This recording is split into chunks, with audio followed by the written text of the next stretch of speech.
구약성경 여호수아 20장 1절로 9절의 말씀, 구약성경 350면에 있습니다. 여호수아 20장 1절로 9절의 말씀입니다. 교독하실 때에 제가 먼저 읽겠습니다.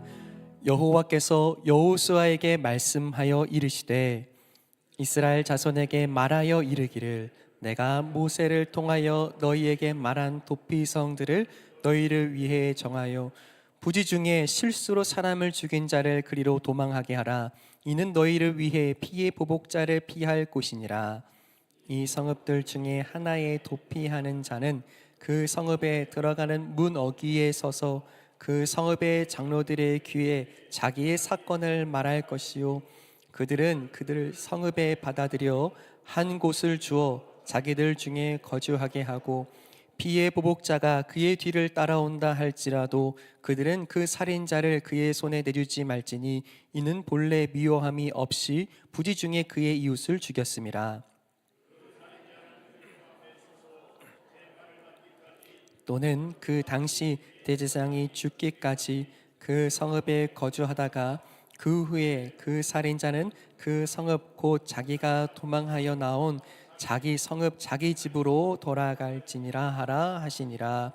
이에 그들이 납달리의 산지 갈릴리 게데스와 에브라임 산지 세겜과 유다 산지의 기랏 아르바 곧 헤브론과 그 동쪽 요단 저쪽 르우벤 지파 중에서 평지 광야의 베셀과 갓 지파 중에서 길르앗 라못과 므낫세 지파 중에서 바산 골란을 구별하였으니 함께했습니다. 이는 곧 이스라엘 모든 자손과 그들 중에 거류하는 거류민들 위하여 선정된 성읍들로서 누구든지 부지 중에 살인한 자가 그리로 도망하여 그가 회중 앞에 설 때까지 피의 보복자의 손에 죽지 아니하게 하기 위함이라. 아멘. 사랑하는 성도 여러분, 성령 충만하십시오. 여러분들의 삶이 하나님 주시는 사랑과 은혜 가운데 품어지고 여러분들의 가정이 하나님 주시는 기쁨으로 충만하기를 예수 그리스도의 이름으로 축원합니다. 우리는 살아가면서 무언가에 사로잡히는 경험들을 합니다. 대부분은 어떤 감정, 상황에 대한 사로잡힘이에요. 예를 들면 그렇습니다. 우리가 무언가를 두려워하기 시작할 때 우리의 삶에 찾아온 불안함이 우리를 사로잡습니다. 뿐만이 아니라 우리가 우리의 마음에 품은 화, 때로는 우리의 분노가 그저 느껴지고 우리의 마음에 가득한 것을 넘어서 그 분노에 사로잡히는 경험들을 합니다. 여러분들은 어떤 것에 언제 사로잡혀 보셨습니까? 어떤 슬픔, 어떤 고통, 어떤 불안함과 두려움 가운데 사로잡힌 경험이 계십니까? 그런데요, 이 사로잡히는 경험은 그저 우리가 느끼는 감정을 넘어서 그것이 우리의 온통 우리의 몸과 마음을 묶는 일이 되고 뿐만이 아니라 그 감정들이, 그 두려움과 분노가 우리를 이끌어가는 것을 생각하게 됩니다. 그저 우리가 분노에 사로잡힐 때에는 그 분노가 우리의 마음에 가득한 것을 넘어서 그 분노가 우리의 생각과 우리의 결정과 우리의 발걸음을 이끌어 간다는 뜻입니다. 이처럼 우리는 때로는 우리의 욕심과 야망에, 때로는 불안함과 잡념에 사로잡히기도 하고 우리는 그렇게 두려움에 사로잡힙니다. 오늘 본문에서요, 정확하게 사로잡힌 사람들에 대해서 이야기하고 있습니다. 특별히 하나를 예시로 들면서 우리에게 말씀하고 있는데요, 2절과 3절의 말씀입니다. 2절과 3절을 함께 읽겠습니다. 시작. 이스라엘 자손에게 말하여 이르기를 내가 모세를 통하여 너희에게 말한 도피성들을 너희를 위해 정하여 부지 중에 실수로 사람을 죽인 자를 그리로 도망하게 하라. 이는 너희를 위해 피의 보복자를 피할 곳이니라. 아멘.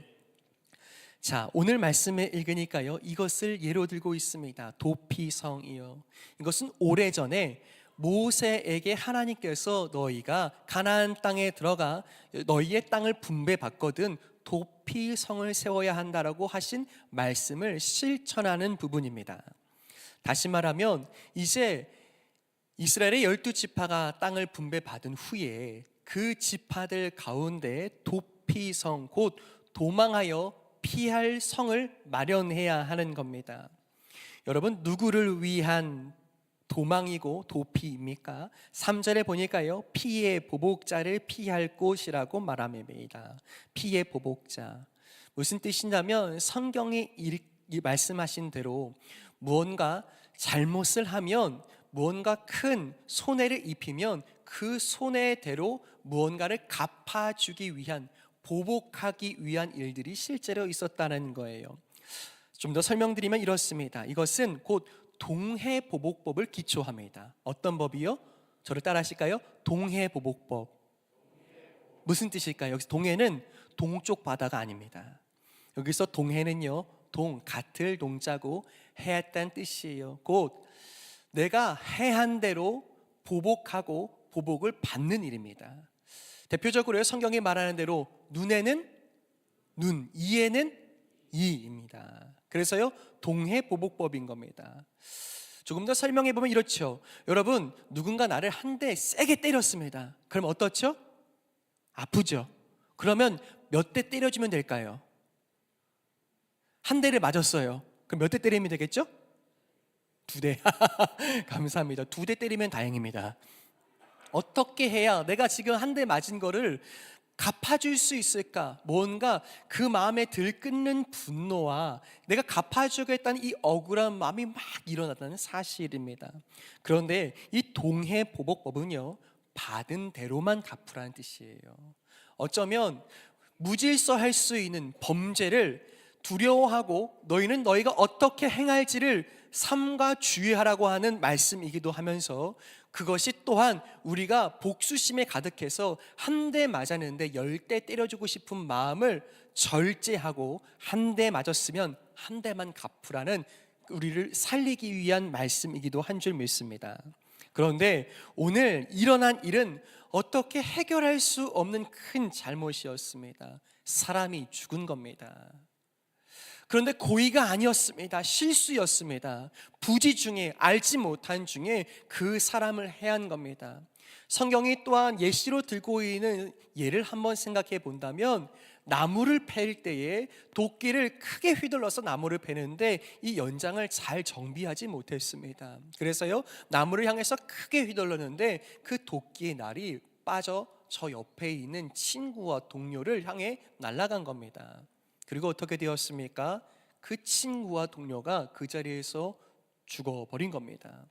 그럴 때에 이 기업 물을 자라고 말하는 피의 보복자는요, 무언가 가문이 이제 더 이상 이을 자가 없을 때 누군가 대신하여서 그 가문을 잇도록 도와주는 역할도 했지만, 뿐만 아니라 억울한 일을 당했을 때에 자신의 가족, 자신의 가문을 대신하여서 이 억울함을 풀어주기 위해서 생명으로 갚는 것이 피의 보복자의 역할이었다는 뜻입니다.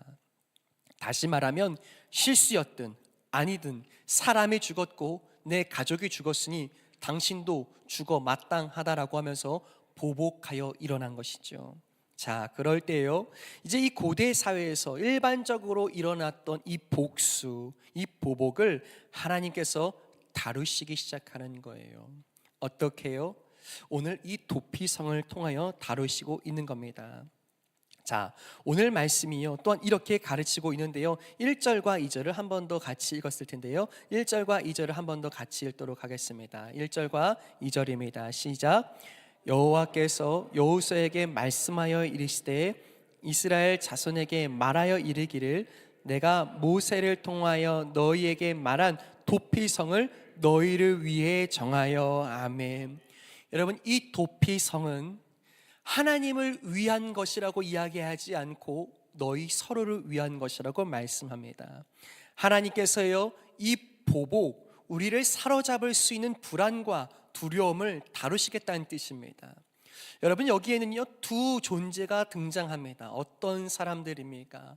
앞에 가고 있는 사람은요, 부지 중에 실수로 사람을 죽인 사람입니다. 그는 무엇에 사로잡혀 있습니까? 두려움에 사로잡혀 있습니다. 실수였지만 일어난 이 큰 죄가 생명을 해버린 나의 큰 잘못이 어떻게 부메랑 되어 나에게 돌아올까? 그것이 혹여 나를 또다시 죽이는 큰 아픔과 상처와 눈물로 다가오진 않을까? 두려움에 사로잡혀 있는 도망자가 앞서 있습니다. 첫 번째로요, 두려움에 사로잡힌 사람입니다. 그런데요, 또 다른 사람이 있습니다. 누구일까요? 뒤 쫓아오는 추격자입니다. 그는 지금 무엇에 사로잡혀 있습니까? 분노와 복수에 사로잡혀 있는 것이죠. 자, 그럴 때 하나님이 베풀어 주신 은혜, 하나님께서 허락하신 제도가 어떤 제도라고요? 저를 따라하시죠? 도피성.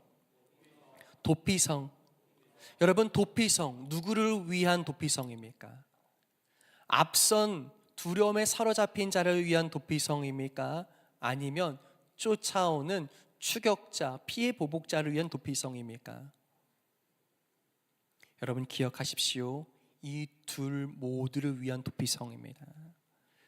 왜 그렇습니까? 앞서 실수로 부지 중에 두려움에 사로잡혀 가고 있는 그 도망자에게는 하나님께서 피해 보복이 일어나지 않을 수 있도록 도망할 수 있는, 피할 수 있는 피난처를 주시는 거예요. 그렇다면 이 추격자에게는, 피해 보복자에게는 어떤 도피성입니까? 오늘 내가 갚고자 하는 나를 둘러싼 분노, 내가 어떻게든 이것을, 이 분노를 어떻게 할지 몰라 쏟아야겠다는 이 분노를 하나님이요 지금 멈추도록 하시는 줄 믿습니다. 왜요? 분노는 또 다른 분노를, 또한 내가 가득 쏟아놓으려고 하는 이 보복은 또 다른 보복을 일으키기 때문입니다. 한 조사에서요 이런 조사가 있습니다. 분명 피해자였습니다. 분명 큰 아픔을 당했고 내 가족을 빼앗겼던 큰 피해자였는데 그런 피해자가 어떤 자리에 이르는 겁니까? 가해자가 되는 겁니다. 대표적으로요, 우리가 참 원치 않고 일어나지를 않기를 바라는 우리 자녀들의 삶에 어떤 일들이 있습니다. 그것은 우리 자녀들이 살아가고 있는 이 학교라는 울타리 안에서 일어나는 사건이에요. 어떤 것이 있겠습니까? 학교 폭력입니다. 그런데요, 가만히 조사해 보니까요, 이 학교 폭력을 상식적이지 않고 큰 공격성을 띠고 일으키는 학생들을 조사해 봤을 때에 많은 수가, 약 30%에서 많게는 40%의 학생들이요 무엇을 경험했던 아이들이었을까요? 폭력을 경험했던 아이들이었습니다. 어디에서요? 가정에서요. 분명 이 아이들이요 가정에서 가정폭력의 피해자였는데 그 피해를 어떻게 마음으로, 삶으로 받다 보니 어느 순간 바뀌어 가해자가 되어버렸다는 사실입니다. 여러분, 우리는요 항상 기억해야 합니다. 우리가 피해자입니까? 가해자입니까?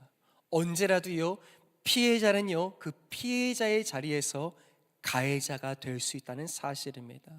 오늘 하나님은요 그 뒤쫓아오는 보복과 분노에 휩싸여 있고 사로잡혀 있는 그 인생도 긍휼히 여기시는 거예요.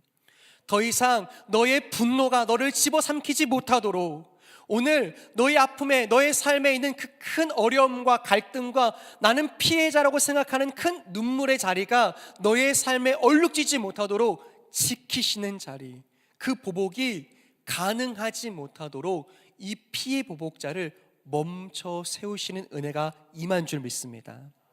다시 말씀하면요, 오늘 이 하나님께서 허락하신 이 도피성은요 도망자나 추격자나 모두를 위한 은혜의 자리인 줄 믿습니다. 하나님이 오늘 여러분에게, 오늘 저에게 그렇게 말씀하십니다. 여러분들은 오늘 두려움에 사로잡힌 도망자입니까? 아니면 분노에 휩싸인 피해 보복자의 자리에 있습니까? 소망하기는 오늘 그 모두를 품으셔서 은혜로 품어주시는 하나님의 손길이 여러분들의 삶에 경험케 되기를 간절히 소망합니다. 오늘 말씀 속에서 만나게 된 하나님이 바로 그렇습니다. 사로잡힌 모든 인생에게 은혜를 베푸시는 하나님이십니다. 두려움에 사로잡힌 인생, 분노에 사로잡힌 인생 모두를 하나님이 기억하셔서 피할 곳을 주시고 은혜를 베푸시며 품어주시는 하나님을 함께 만나고 그 하나님을 고백하는 저와 여러분 되시기를 간절히 소망합니다. 자, 그렇다면 또 한 가지 기억해야 할 것이 있습니다. 여러분, 오늘 이 도피성으로 생각하게 될 때에 도피성은 하나님의 공의를 드러내는 성입니까? 아니면 하나님의 사랑을 드러내는 성입니까? 기억하십시오. 이 두 가지를 함께 드러내는 것이 도피성인 줄 믿습니다.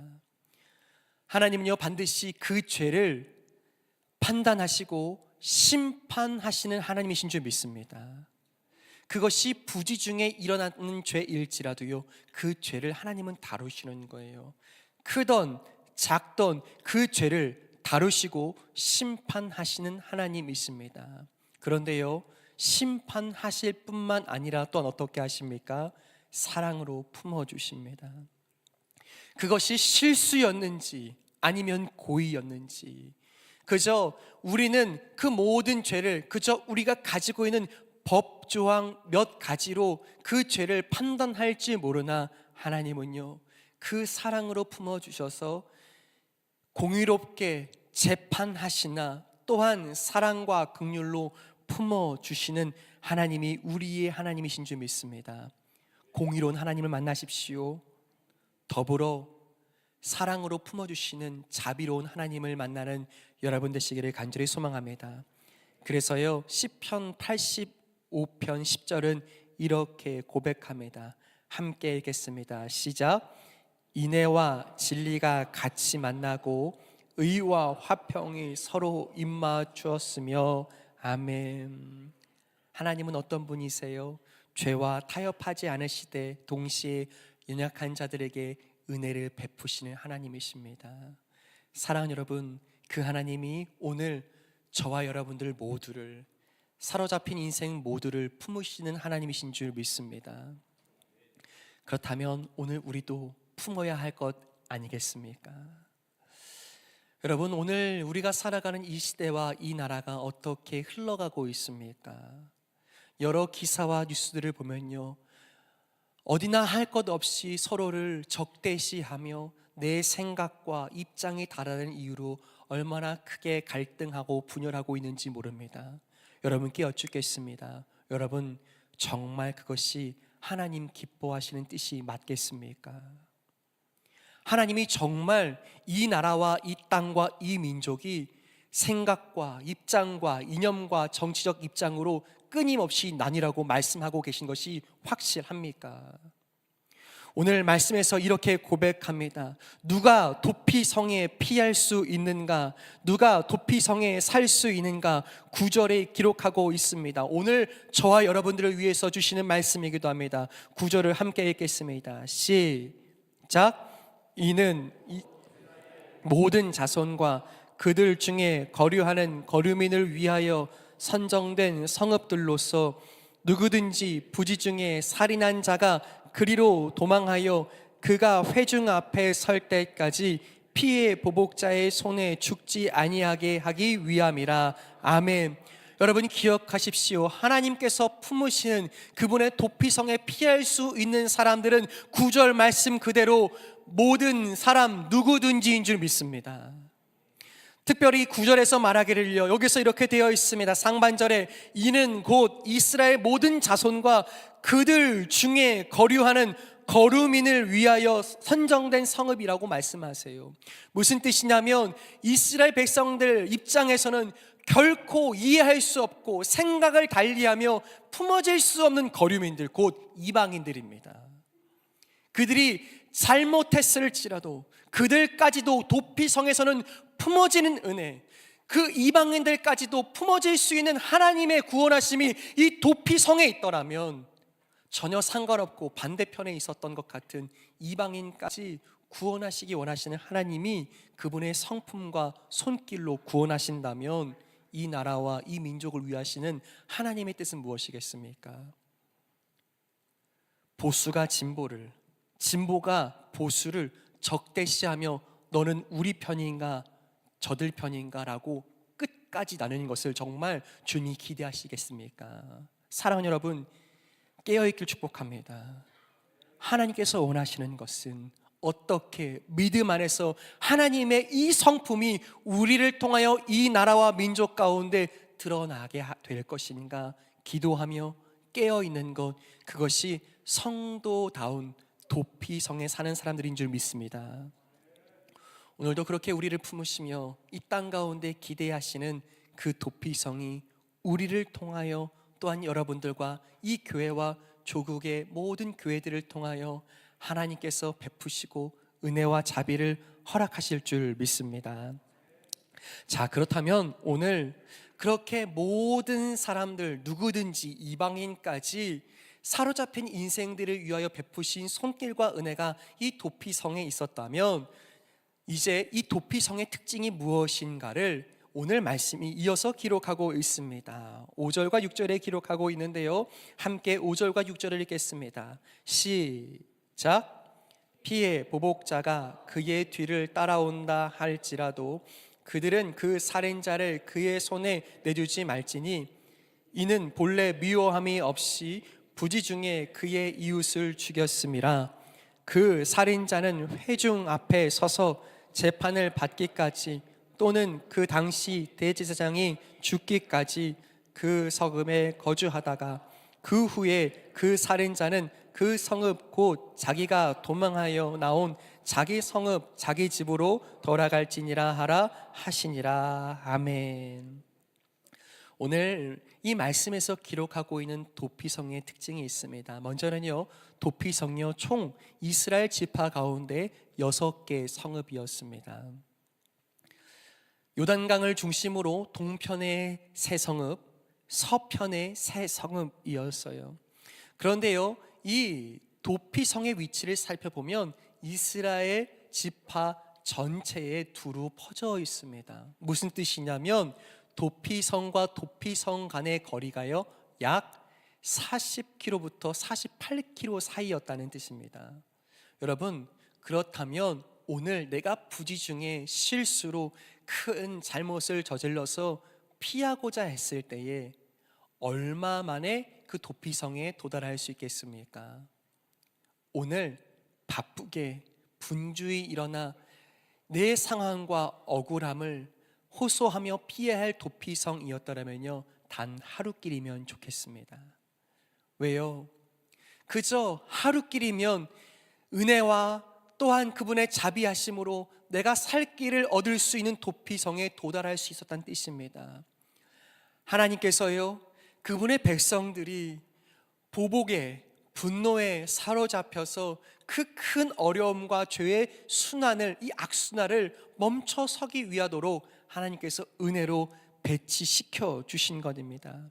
그래서요, 하루길을 바쁘게 뛰어가면 도피성에 어디든지 도달할 수 있었습니다.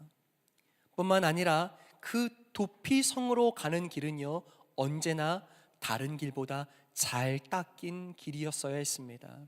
왜요?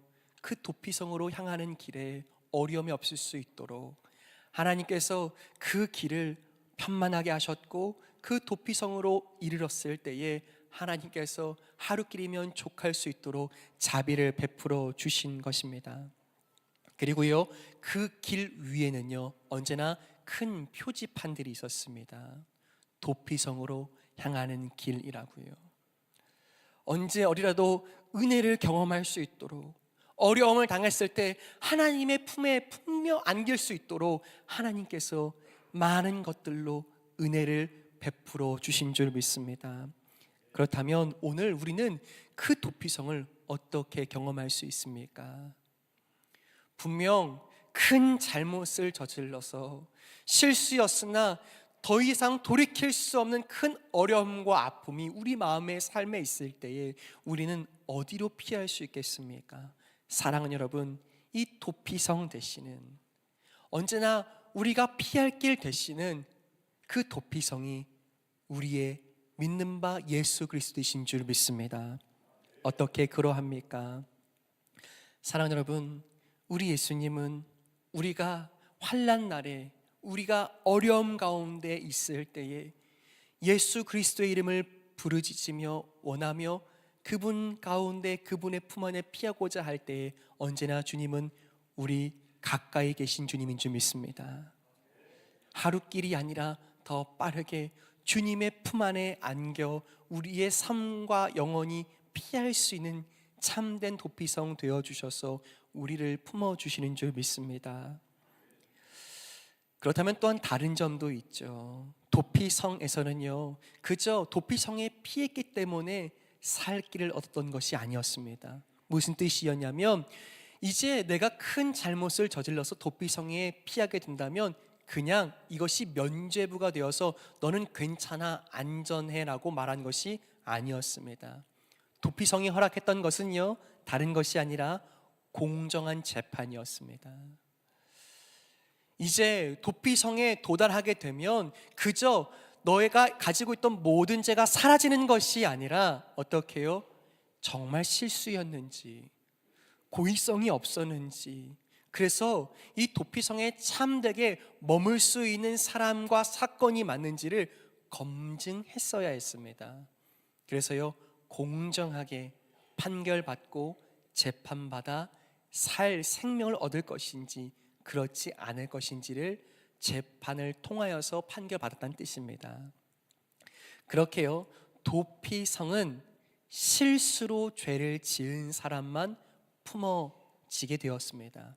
그런데요, 우리의 도피성 되신 예수님은 어떻게 품으셨습니까? 분명 그 죄를 다루셨습니다. 그런데 그 죄를 우리 안에서 다루시지 아니하시고 주님의 몸에, 주님의 어깨에 대신 지어주신 줄 믿습니다. 우리는 실수로 죄로 짓기도 하지만 때로는 얼마나 영악하고 악한 본심으로 죄를 짓는지 수없이 미워하고 수없이 분노하며 우리의 삶을 사로잡는 많은 것들로 우리의 삶이 죄를 범하게 될지라도 주님께 피하고자 하는 인생들은 실수였든지 때로는 그러지 않았던지 온전히 주님께 맡기고자 할 때 우리를 품어주시고 그 죄를 은혜로 다루어 주시는 진정한 도피성인 줄 믿습니다.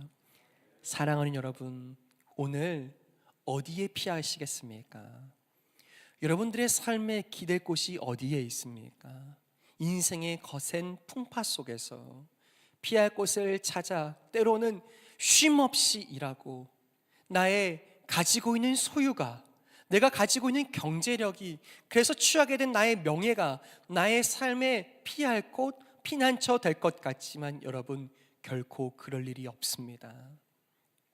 오늘 말씀이 가르치시는 바 우리가 피할 곳, 우리가 당도해야 할 도피성은 오직 예수 그리스도뿐이라 우리에게 가르쳐 주시는 줄 믿습니다.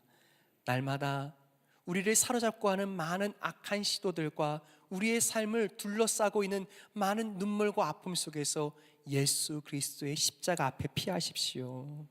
그때 비로소 주님께서 허락하시는 하늘의 평안과 그리스도를 통하여서 주시는 예수 그리스도의 평화가 우리의 삶에 임할 줄 믿습니다. 로마서 8장 1절이 이렇게 그래서 우리에게 가르치고 있습니다. 로마서 8장 1절을 함께 읽겠습니다. 시작. 그러므로 이제 그리스도 예수 안에 있는 자에게는 결코 정죄함이 없나니. 아멘. 믿으십니까? 여러분, 우리가 죄가 없다라고 하는 것은 우리가 지은 죄가 아무것도 아니란 뜻이 아니라 우리의 모든 죄를 주님께서 대신 지어주신 것인 줄 믿습니다. 그러기에 우리는 깨어 살아가야 합니다. 주님, 죄 짓지 않고 어둠과 사망에 사로잡히지 않고 두려움과 불안에 사로잡히지 아니하며 주님께 사로잡힌 인생 되게 하여 주시옵소서.